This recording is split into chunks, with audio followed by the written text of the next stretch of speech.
Hello, my name is Keshwani. That's K-E-S-H-W-A-N-I, Keshwani. I have been solving math problems for GMAT out of this book here, the GMAT Review, the official guide. If you do not own this book already, purchase one immediately. You should be able to find it at mba.com. The problem that I'm about to solve is the one that you will find on page number 186, problem solving, number 245 on page 186. The exact same problem also appears in the newer edition, the 12th edition. In this book you will find the same problem on page 184, problem solving number 227. Let's take a look at it. It's important that you have the book in front of you so that you can read the problem along with me. Otherwise it will not make any sense. We are told that x plus y equals a, and we are told that x minus y equals b. The question simply is, what's the value of 2 times xy? What's the value of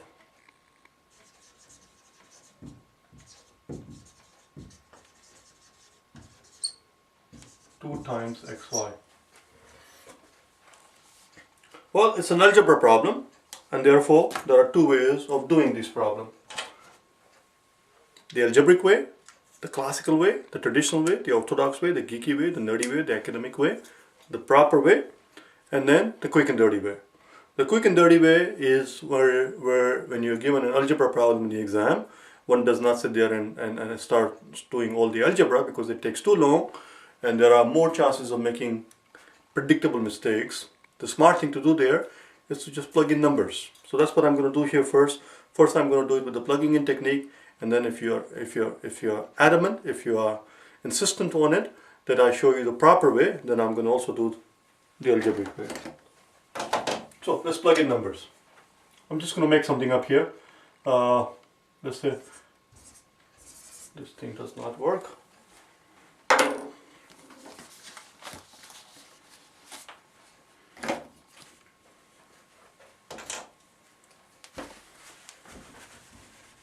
I'm just going to make up some numbers for x and y. Let's say 3 plus 2 equals 5. I don't know if you can actually read this marker.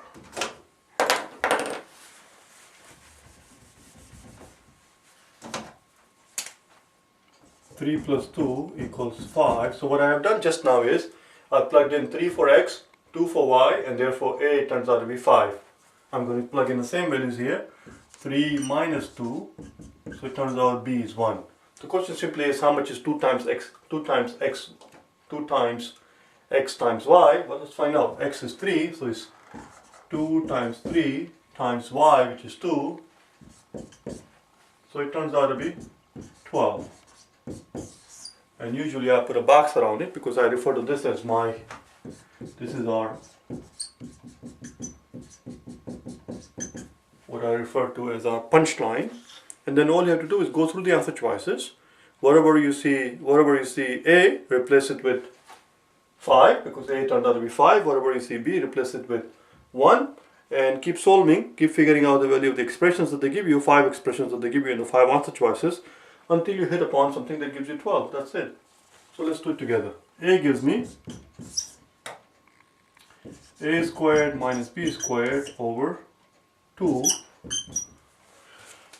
A squared, my a is 5, so 5 squared is 25, minus b squared, which is b is 1, so that's 1 squared. So that gives me 24 on the top, divided by 2, voila. There you go, you got lucky. We got lucky here that the very first one that we tried, answer turned out to be A. That's it, that's your answer. That's all. Now if you like, if you want to, I can show you how to solve this problem in the classical way. Let me first look at the time in the back.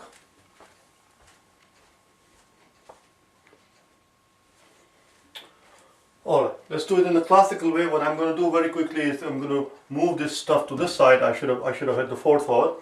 So we are looking for the value of 2 times x times y, and 2 times x was 3 and y was 2, and therefore our punchline was 12 was our punchline.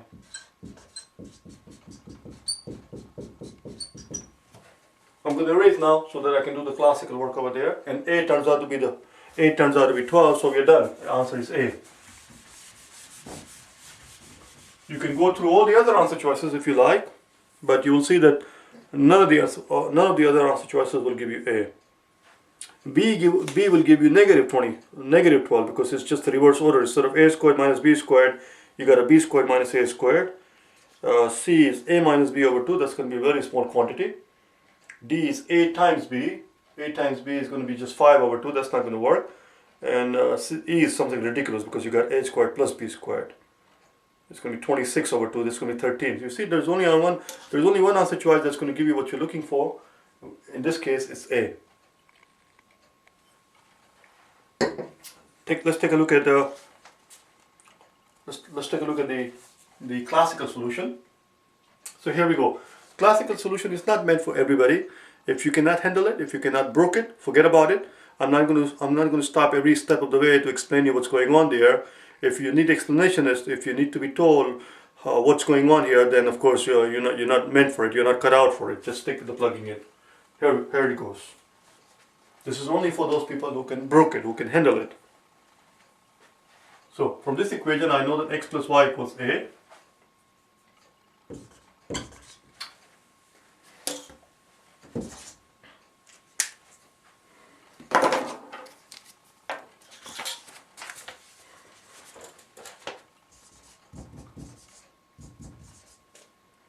And x minus y equals B.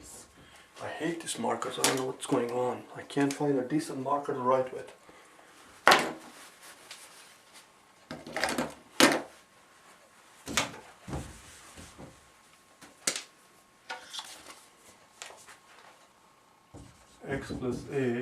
X plus y equals A, and x minus y equals B from this equation right here and here. You add the two equations, you get 2x's equals A plus B. Now let's do the same thing here. X plus y equals A. Now this time around I'm going to solve for y. Once I have the value for x and value for y in terms of A and B, and that's all I need. Because in order to figure out the value of this expression, I need to find the value of x in terms of A and B, and we'll find the value of y in terms of A and B. We already found the value of x. X is simply, well, just leave it like that for the time being. Let's just leave it like that for the time being.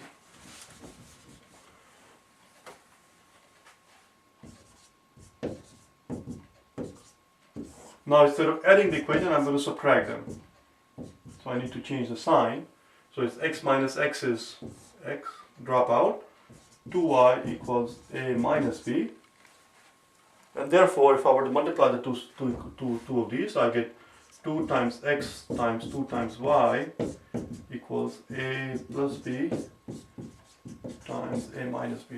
You see, there's a lot going on there, and the reason I put them next to each other so that you can compare the two. I'm going to erase this part that is protruding.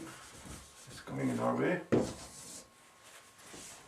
I put them next to each other so you can compare the work that's required. You can do this, or you can do all of this. 4 times x times y equals A squared minus B squared. A plus B times A minus B is A squared minus B squared.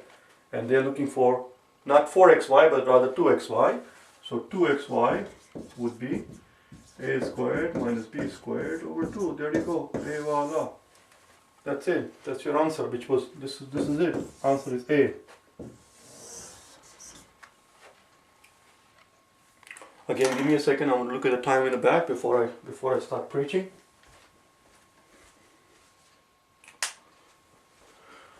It's almost 9.5 minutes, so I have to wrap it up. I hope you found this helpful. So this is the plugging in technique where you make up numbers and you solve for it and you find your punchline and go through the answer choices to see which one gives the same value as the one that you have for your punchline. Or the other alternative is to do all of this. This is not meant for everybody. There are a lot of places where one might muck things up. If you wish to get hold of me for your personal private tutoring, or if you wish to purchase the solution manual, so solutions to all the problems, problem solving questions, as well as data sufficiency questions. In either case, go to my website at www.prep4gmat.com and send me an email. All right. I'm located in Connecticut. I'm willing to come wherever you are, as long as we can come to an agreement. But I mostly do my tutoring, private tutoring, in anywhere in Connecticut and in Manhattan area in New York. But anyway, get hold of me. Thank you.